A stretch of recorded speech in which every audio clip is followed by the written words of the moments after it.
The amazing drama you're about to see is a matter of human record. You may believe it or not, but the real people who lived this story, they believe it. They know. They took that one step beyond.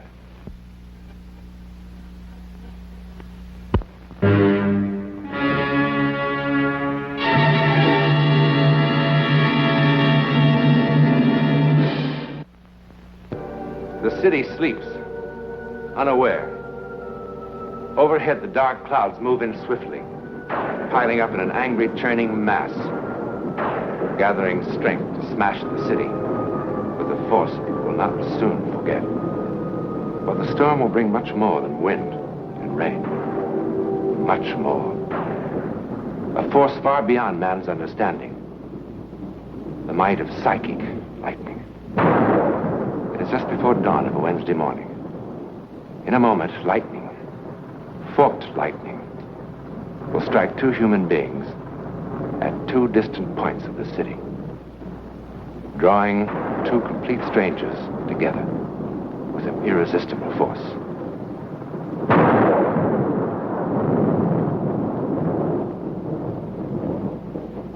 One of them lived in this house. George! George? George, wake up, wake up! Oh, George, it was terrible. What? I saw you dead.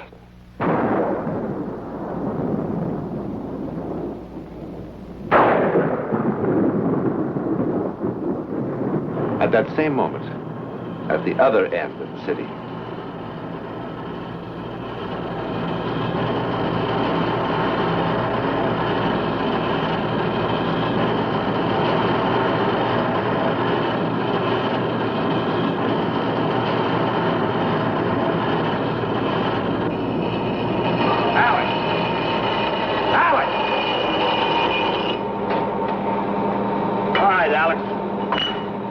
You had it. Come on.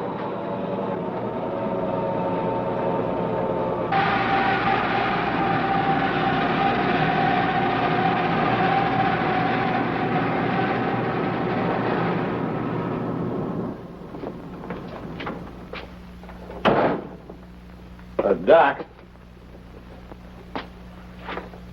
What happened? Well, he sort of froze. If I hadn't grabbed him, that grinder would have chewed his hand to bits. What's the matter, Alex? Oh, let's better sit down.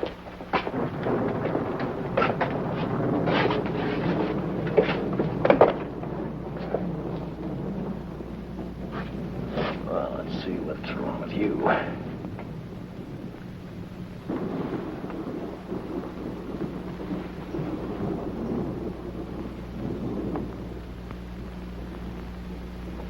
All right, Alex. Off with your shirt.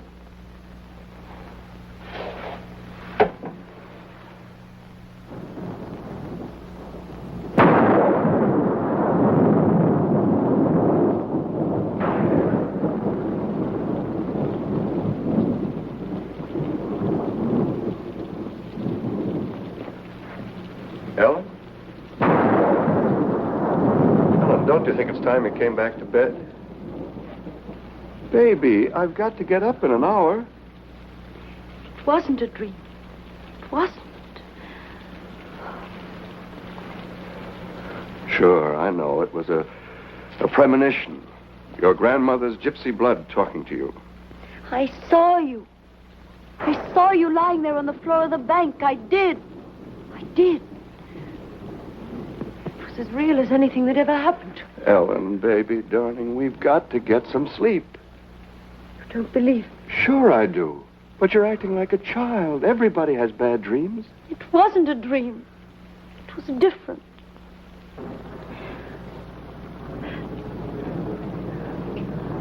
I could see right through the walls. Through the darkness. There was this terrible loud noise clanging in my head. There were people. Frightened people all around. Suddenly you were lying there at my feet. Dead. Have it your way. I'm dead. Now can we go back to bed? Oh, George, you mustn't go in today. You mustn't. Oh, Ellen, promise. for heaven's sake. Promise. Ellen, are you awake? Really awake? Thinking clearly? Are you suggesting that I call the bank and say I won't be coming in today because my lovely wife has a feeling that something terrible will happen to me if I do? Yes. Oh, stop it, Ellen. I'm going back to bed. George, please, I beg. George, I'm so afraid. I'm so afraid. It's all right. It's all right now. It's all right.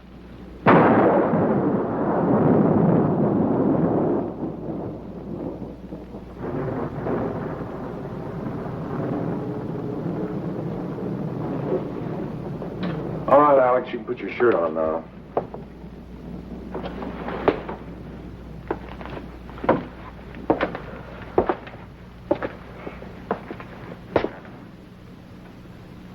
Of course, this is only a preliminary examination. But as far as I can tell, it appears that you suffered from a slight stroke.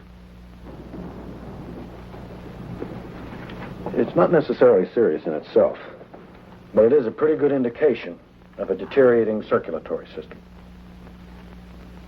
Alex?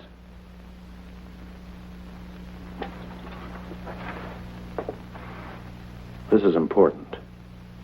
I warned you what would happen if you kept pushing yourself. Now I'm going to have to put in a report to the front office that you're no longer fit. It's for your own protection. I should have done it months ago. I'm sorry, Alex. But I have to do it. If you take care of yourself, proper diet, proper rest, or you can live as long as anyone else, and even come back to work eventually. If you don't, you'll be dead within 6 months. You're wrong. I only wish I were, Alex. Look, you take this envelope back to your own doctor. Have him get in touch with me. I'll only be too glad. You're wrong. I don't have 6 months. I don't have 6 days. I'll be dead by tonight. Alex, it's true your condition is serious, but not that. When I was standing there at that wheel, it was like a million colored lights exploding in my head. That's symptomatic of a stroke. No. Suddenly, I knew I was going to die. Doesn't matter what I do. I'll be dead by tonight. I know it. Alex?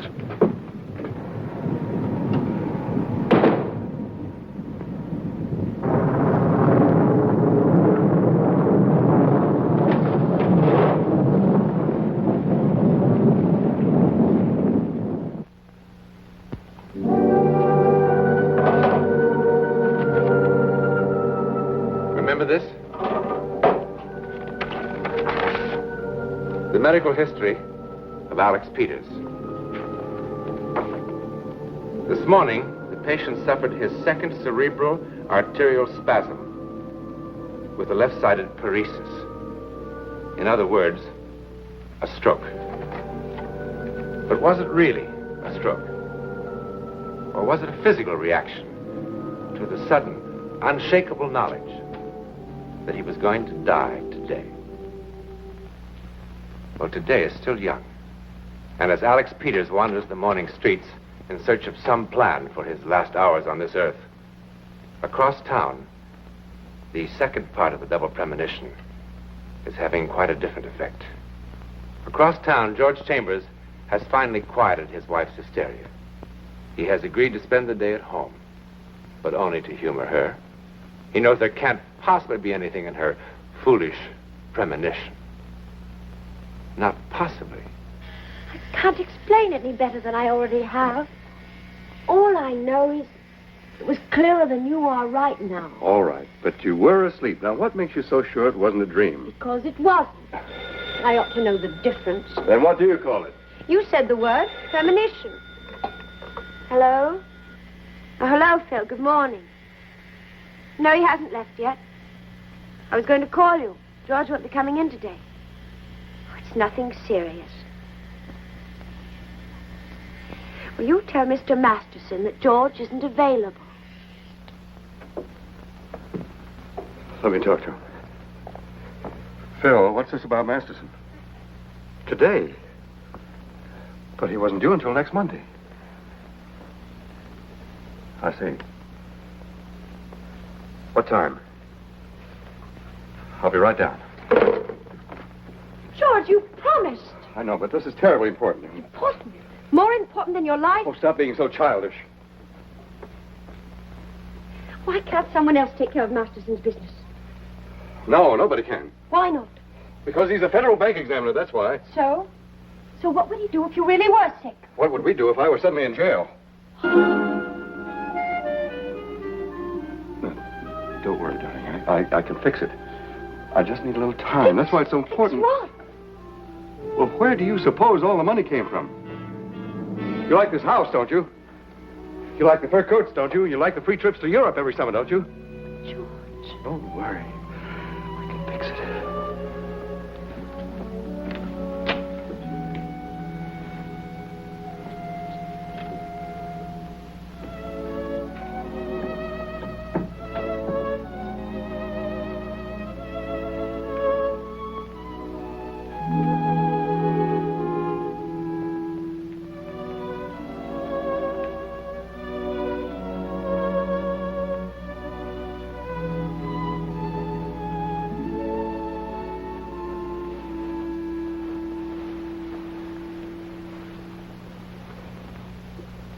Hi. Good morning.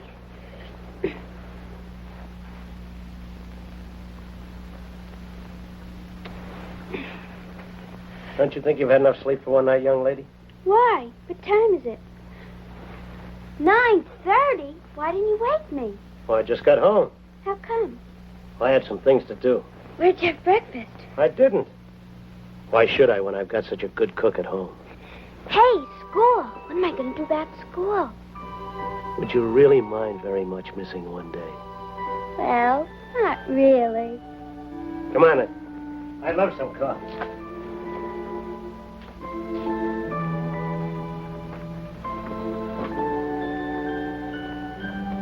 How do you want your eggs? No eggs, just coffee. How come? I'm not very hungry. But you can't live on just coffee. Don't you worry about me.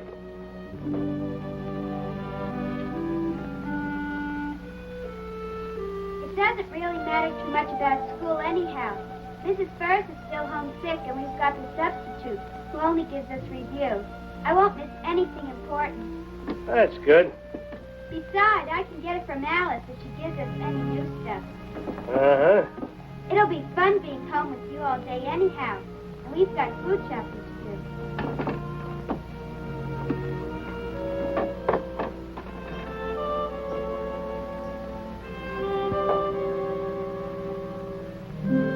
It'll take me 2 minutes.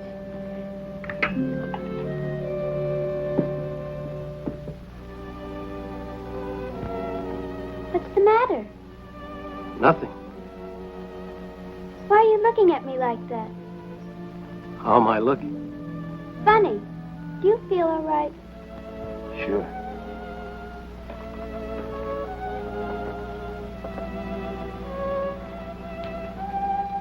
You know something? I like you. Me too.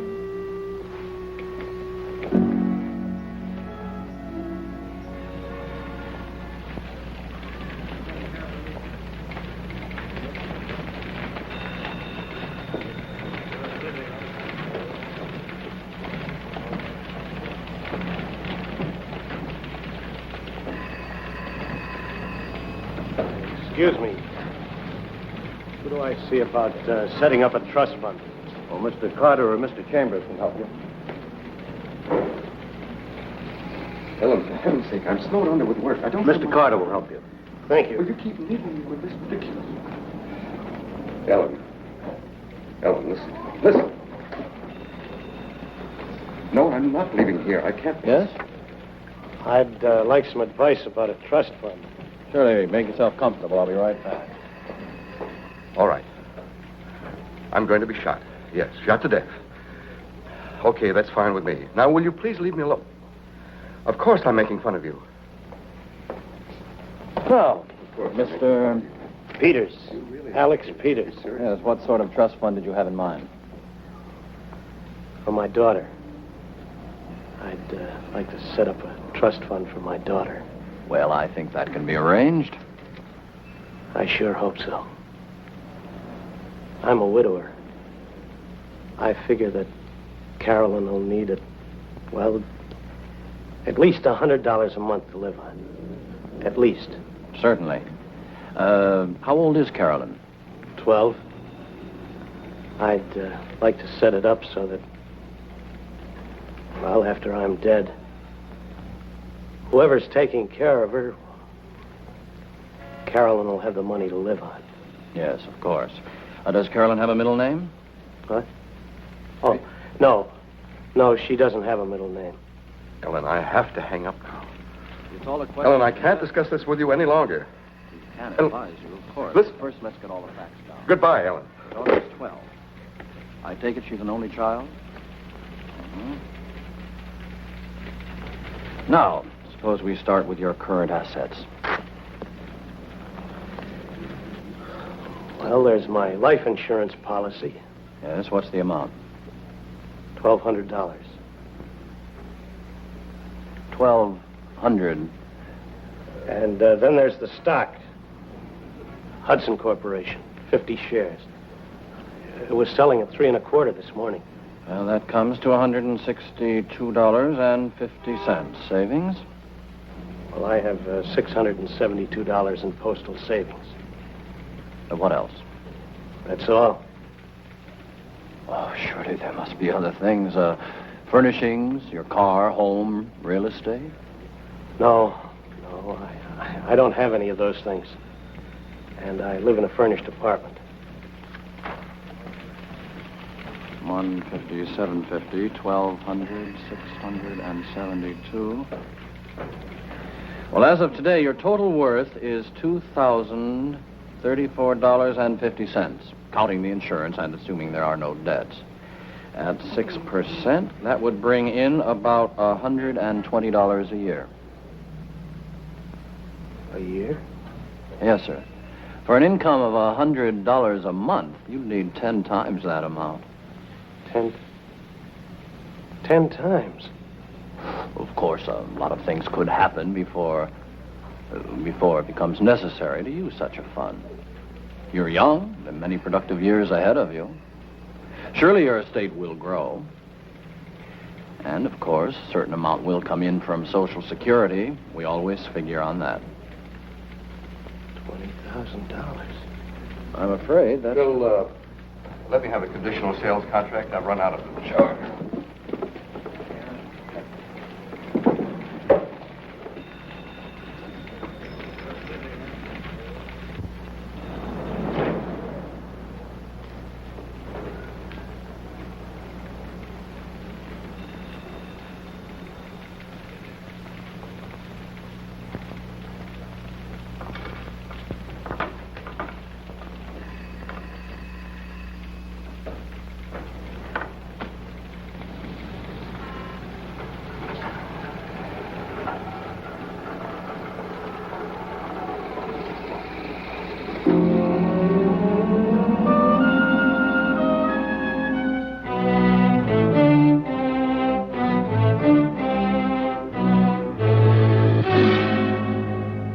$20,000? Oh, well, sure thing, Alex. No sooner said than done. Man can't have too much insurance.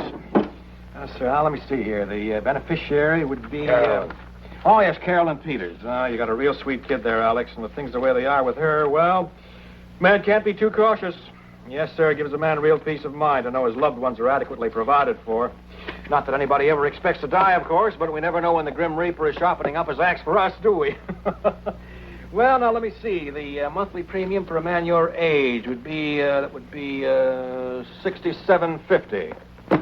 It's kind of steep for you, Alex. We can cut it in half for you if you like. We can always do that. You're an old friend. I don't forget old friends, Alex. I'm not that kind of a guy. You know that. Yes, sir. Well, I guess you know what you can afford, huh? The policy will go into effect the minute I hear from... hello, Hazel. This is Wilson Tuttle. How's my girl? Uh-huh. I got another customer for you. I want you to take extra good care of him. He's an old friend. How about tomorrow morning, first thing? No use letting any grass grow under our feet, huh? We're trying to set up an early appointment with the doctor for you. What for? Well, it's just a formality, of course, but when a man jumps from 1,200 to 20,000, why, we don't make the policy binding on either party until the physical examination is complete.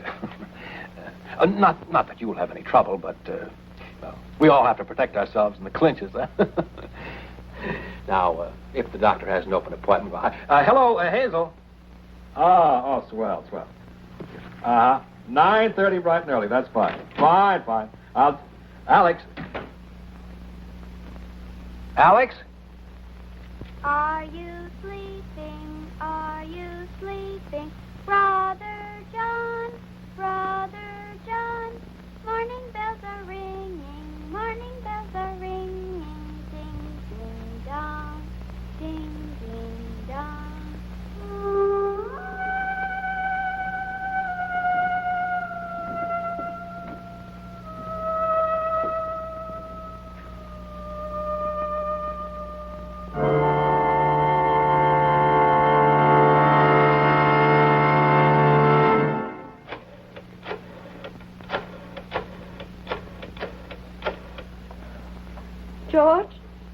George, please listen to me, please. George, I tried not to call. But the feeling's suddenly stronger than ever that now, right now, the terrible thing that's going to happen has started. George, unless you... George, don't hang up on me. George, please listen.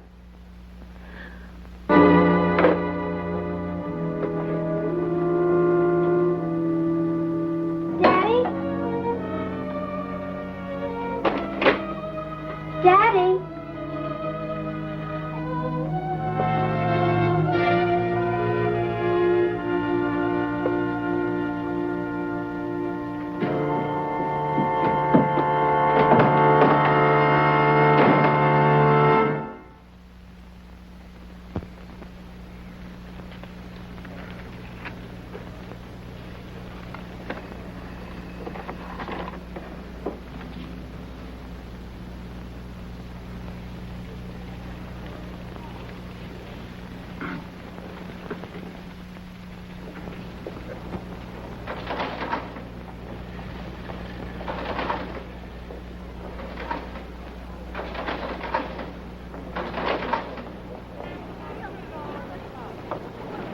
Hurry. Harris, I want you to deposit this in the name of Wilson Barrington. Right away, please.